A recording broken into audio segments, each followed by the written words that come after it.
A gente vai estar vendo algo bem enfático hoje lá no Split. Eu vou estar compartilhando minha tela com vocês.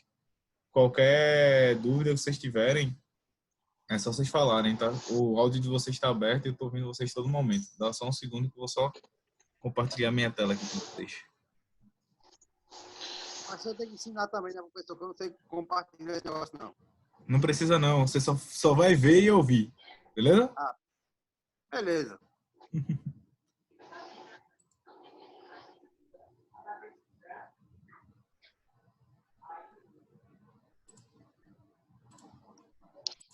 A desgraça tá arrumando.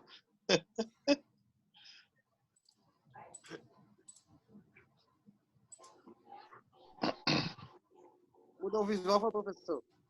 Mudei, cara, mudei um pouquinho. Tá horrível, na moral.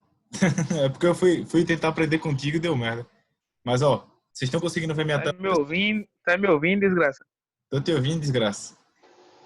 Papai, Beleza. Ei, professor. Oi. Professor, Tudo bom, né, tá com vocês? parecendo soja de chão de avião.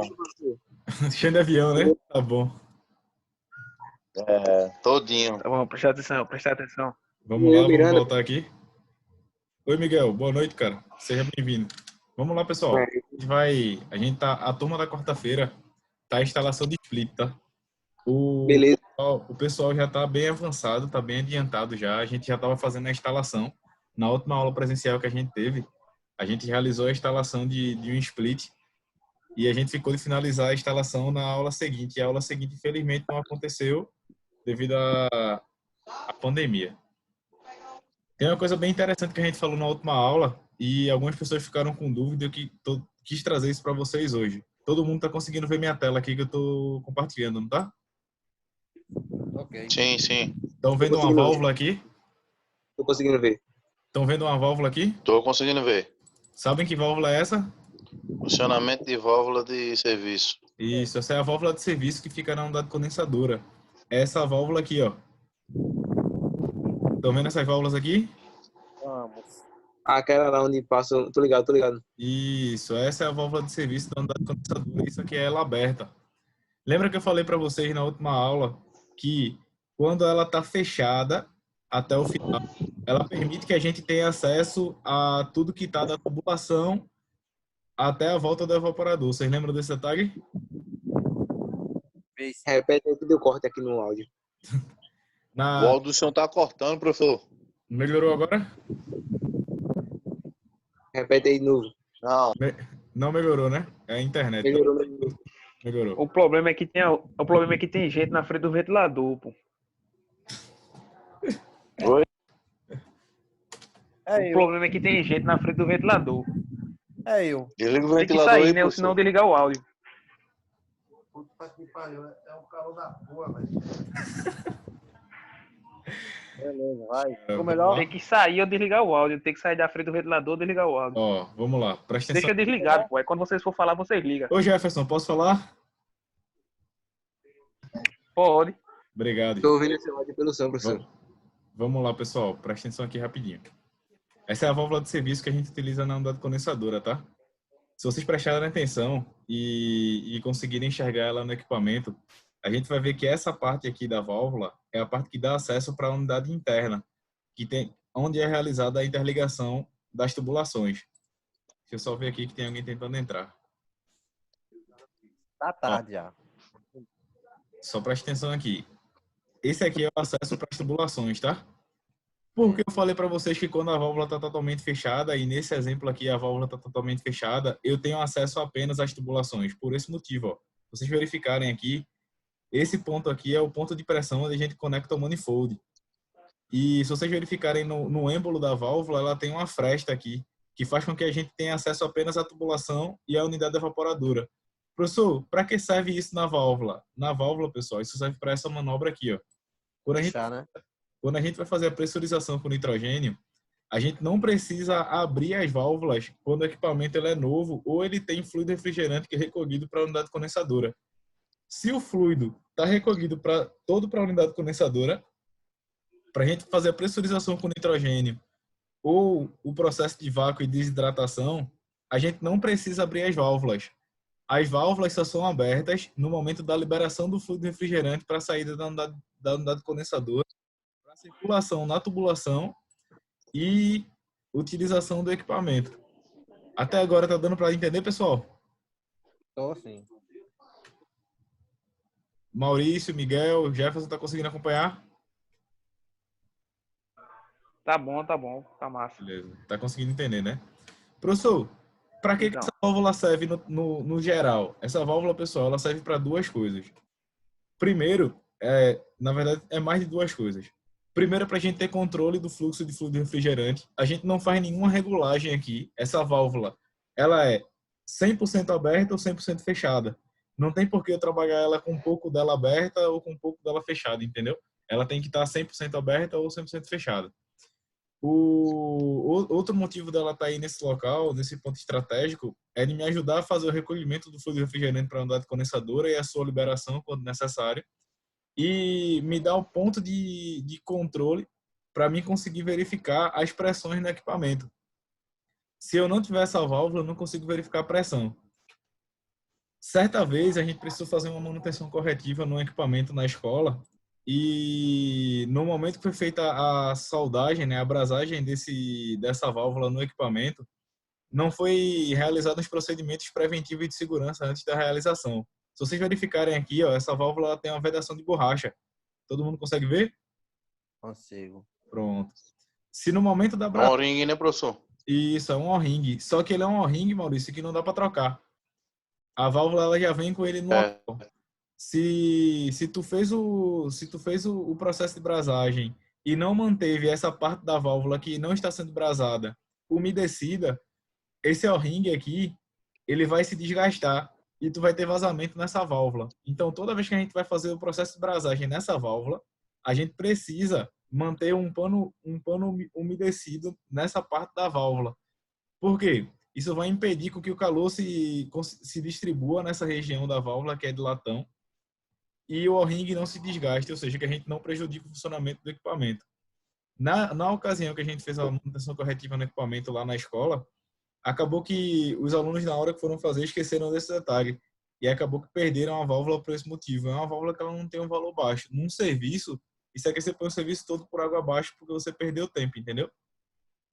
Então, fechar, saída para as tubulações, acesso para o manifold e entrada para o compressor ou saída do condensador, dependendo de qual seja a válvula. Lembrando que a gente tem duas válvulas dessa no equipamento.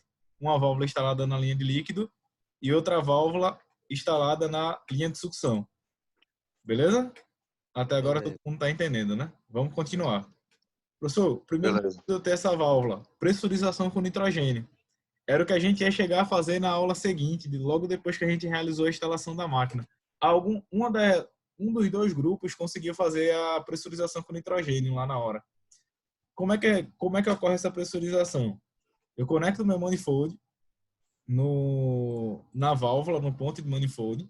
Não preciso abrir as válvulas e consigo lá pressurizar com o cilindro de nitrogênio, os reguladores. A gente lembra lá do detalhe da válvula diafragma, que é muito importante, que quando a gente está abrindo a válvula, a gente está fechando a passagem do nitrogênio, e quando a gente está fechando a válvula, a gente está liberando pressão para o sistema.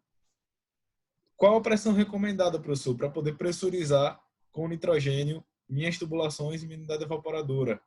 A pressão recomendada, pessoal, é de 200 PSI. Por quê? Ela tem uma porcentagem acima para caso você tenha algum problema de alta pressão. Como assim, professor? A pressão normal do equipamento para funcionamento e a pressão nas tubulações é de 65 PSI até 70 PSI. Por quê? Porque o equipamento, para um equipamento de até 12.000 BTUs, tá?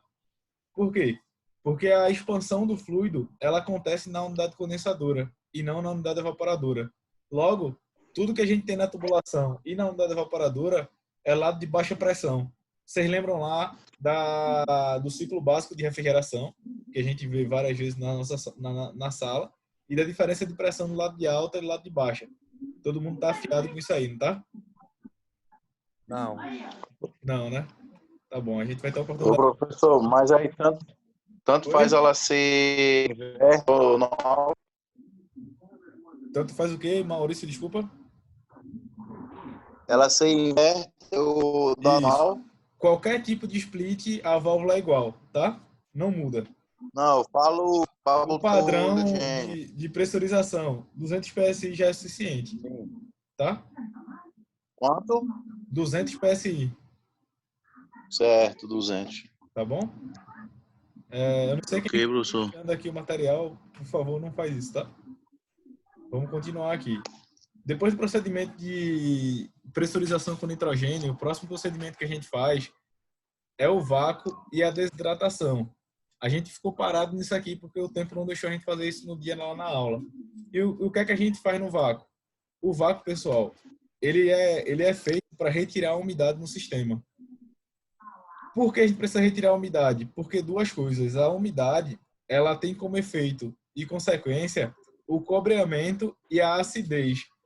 O que é cobreamento e o que é acidez? É isso que a gente vai estar vendo agora. O que é consequência do cobreamento e da acidez por falta de vácuo e pela existência de umidade no sistema? A gente tem problemas de falha na lubrificação, que ocasionam uma perca no rendimento, o travamento do compressor. Após o travamento do compressor, a gente tem a queima do motor e a degradação do óleo. Como assim, professor? Porque isso tudo acontece por falta de vácuo. O vácuo, pessoal, nada mais faz do que retirar a umidade do sistema. Ele tira partículas incondensáveis de dentro do sistema.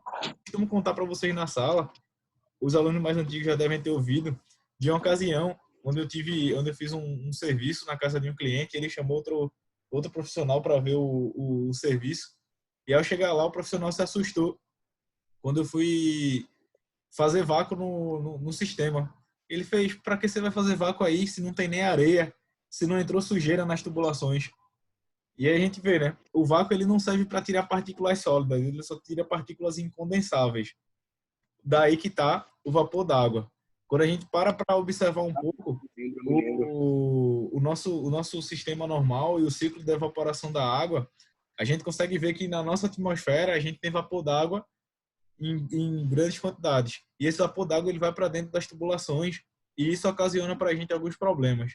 O vácuo incorreto e a não execução do processo de vácuo e desidratação ocasiona esses problemas no equipamento. Isso quando a gente fala de equipamentos com R22.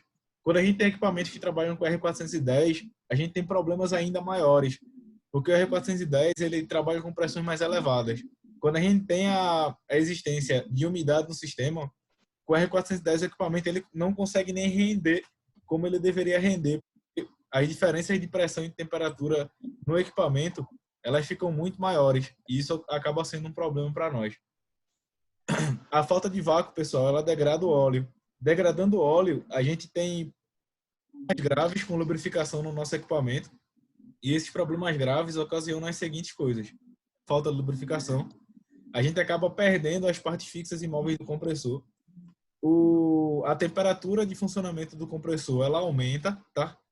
Por falta de lubrificação eficiente, e a gente acaba estragando o bobinado do compressor, ocasionando a queima precoce do nosso compressor. Um problema grande nisso é a alta temperatura de descarga ocasionada pela carbonização do óleo. A gente acaba perdendo lubrificação e o compressor ele chega a trabalhar seco. E o óleo ele se transforma meio que numa graxa, ele vira uma borra de óleo, com lubrificação insuficiente para o equipamento, e o compressor também sofre com isso. Professor, como é que a gente evita isso? Fazendo o procedimento de vácuo correto. Qual é o procedimento de vácuo correto? O vácuo usual no mercado, pessoal, a quantidade de vácuo usual não é medida por tempo. O tempo não é medidor suficiente para saber se o vácuo ele está bom ou ruim. O vácuo ele é medido com um equipamento chamado vacuômetro. A literatura que a gente tem na nossa escola, ela fala o seguinte: ela fala que após conectar a bomba de vácuo, devemos usar vacuômetros confiáveis. A leitura do vácuo ela deve ser feita no sistema e não apenas na bomba de vácuo, tá? E deve atingir um vácuo abaixo de 250 microns. E esse 250 microns, ele tem que ficar seguro 250 microns por 30 minutos. O que é que a gente escuta aí fora? Que se você fez um vácuo de 20 a 30 minutos, ele está sendo usual e já é suficiente para o sistema. Isso é falado de forma equivocada e incorreta, porque a gente não consegue medir vácuo por tempo. É muito difícil você saber por exemplo, uma tubulação, um equipamento que tem uma tubulação de instalação de 10 metros e você fez vácuo de 30 minutos e não alcançou o vácuo abaixo de 250 microns ou 250 microns cravados, e eu tenho uma tubulação ali que tem 30 metros, naquele mesmo 30 minutos eu deixo lá e com certeza não vai alcançar a mesma eficiência de vácuo. Beleza, pessoal? Até aqui todo mundo está conseguindo entender? Entendi. Ô, Bruno, Oi, Maurício. tem um amigo meu que o cara instalou para ele 2 máquinas e não fez o vácuo. Aí ele tá sabendo que eu tô fazendo o curso, ele me chamou lá sábado. Aí a máquina são todas 2 inverter, só que eu não mexi não, porque eu disse a ele que ainda não tava hábito. Mas eu vou lhe contar só o que o cara instalou as máquinas, ele disse que não fez o vácuo. Tem uma das máquinas lá, quando eu acho que é na troca de calor. Uhum. E a gente vê lá o ventilador do compressor lá trabalhar. Bicho, parece uma turbina de avião. Ela como se batendo em algum lugar. Eu também nem mexi. E quando aí o ar lá no quarto, ele não rende de jeito nenhum. Eu disse a ele, eu acho que é porque o cara não fez o vácuo. Pode ser uma causa possível, tá? Você falou que está tendo um problema na unidade externa, que você escuta o motor ventilador meio que batendo no equipamento, não é isso? Isso. Ele faz uma zoada, parece uma turbina de avião. O que é que acontece? Morrendo, Equipamento depois ela inverter. pega parte de novo. Equipamento inverter, dependendo do fabricante, ele, além do compressor com velocidade variável, como a gente já viu na sala, o motor ventilador, ele também tem velocidade variável. E Sim. quando o compressor vai entrar em operação, o ventilador, ele vai subindo em rampa também com a mesma velocidade do compressor. Os dois trabalham em conjunto.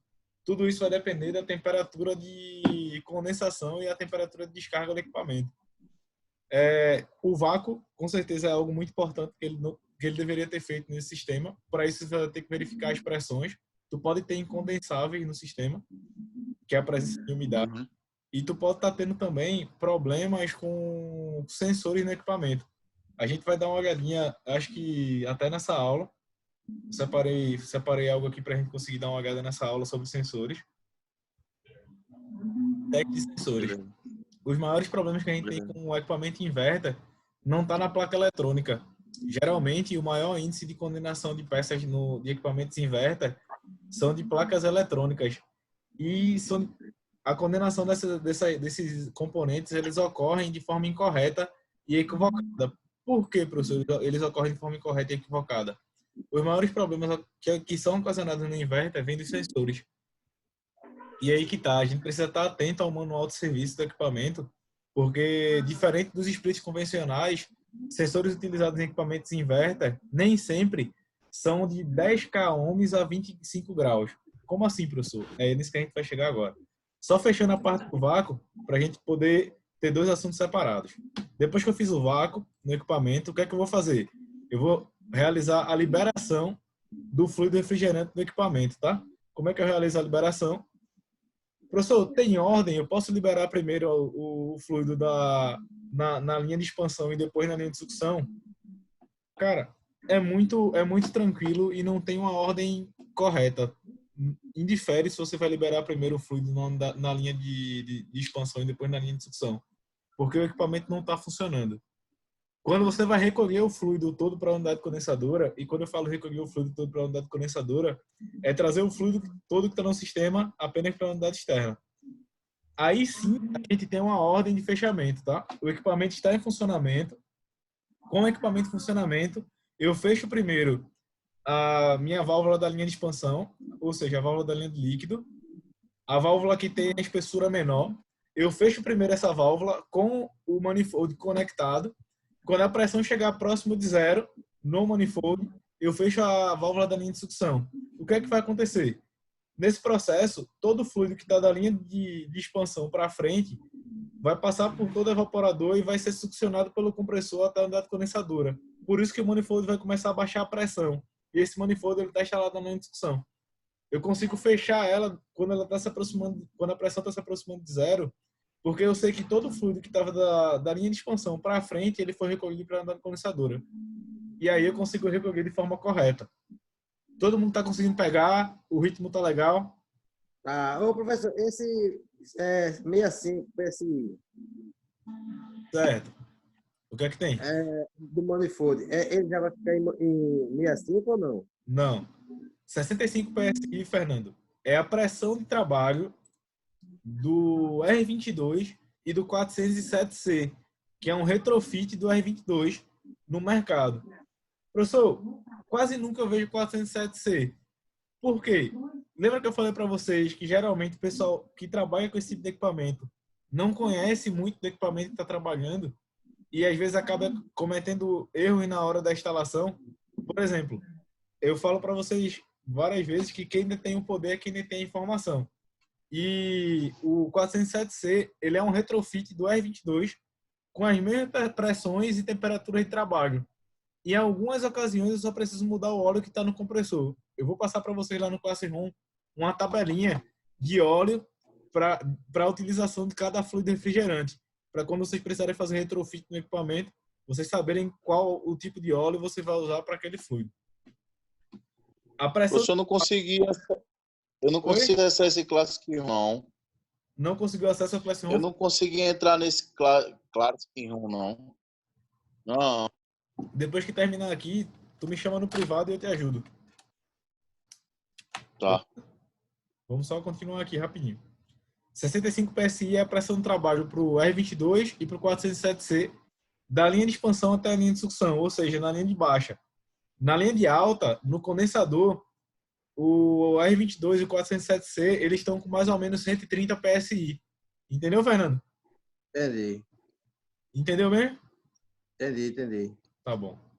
Se eu estiver trabalhando aqui com 410, com R410A, essa pressão aqui, ela estaria em 130 PSI, ou seja, o dobro da pressão do R2. Entendeu? Por isso, quando a gente tem umidade nesse sistema, a gente sente muito mais. Porque a pressão da água dentro do sistema, ela é muito mais baixa e o rendimento, a queda de rendimento, ela é bem brusca.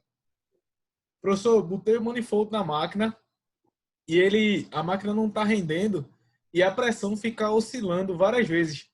O equipamento está com a mesma rotação do compressor, não alterou o barulho da rotação. Eu consigo medir que a tensão que está sendo liberada para ele está sendo igual. Ele está na mesma rotação, na mesma velocidade de funcionamento. A velocidade do motor ventilador não alterou, falando de equipamento inverter.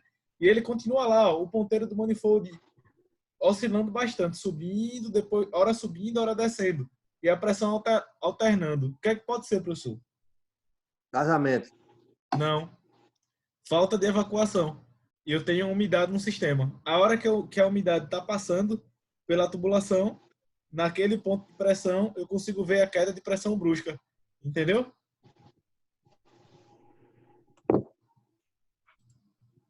Por isso que acontece isso. A gente tem oscilações de pressão. Aqui a gente fecha um pouquinho o que eu queria trazer para vocês da válvula, certo? E da operação depois do que a gente entende a válvula. Para que a válvula serve, para que a válvula de serviço serve. O processo de teste de vazamento de estanqueidade através da pressurização com nitrogênio e o vácuo e desidratação. Depois disso... Ô, professor, mas voltando nesse tópico aí que o senhor explica, Fernando. Certo. Voltando nesse tópico aí que o senhor acabou de explicar para Fernando. Pode falar. Se ele está lá variando no manifold, eu posso recolher o fluido e dar o vácuo novamente para depois liberar de novo? Aí é que tá. Não. Por quê? Porque o fluido já está contaminado. Se você recolher o fluido para a unidade condensadora, a umidade que está no sistema, ela também vai ficar alojada lá. Entendeu? E qual seria... O procedimento correto é você transferir esse fluido. Ou seja, recolher esse fluido para cilindro, descartar esse fluido num centro de regeneração, porque ele não pode ser descartado na atmosfera, e reoperar a máquina. Fazer vácuo, ao invés de fazer vácuo apenas nas tubulações e na unidade evaporadora, fazer vácuo agora em todo o equipamento. Aí sim, depois do vácuo em todo equipamento, atingindo abaixo de 250 microns, aí você pode fazer uma nova carga de fluido refrigerante e reoperar a máquina. Certo, Entendeu? certo. Vamos lá, vamos seguir aqui.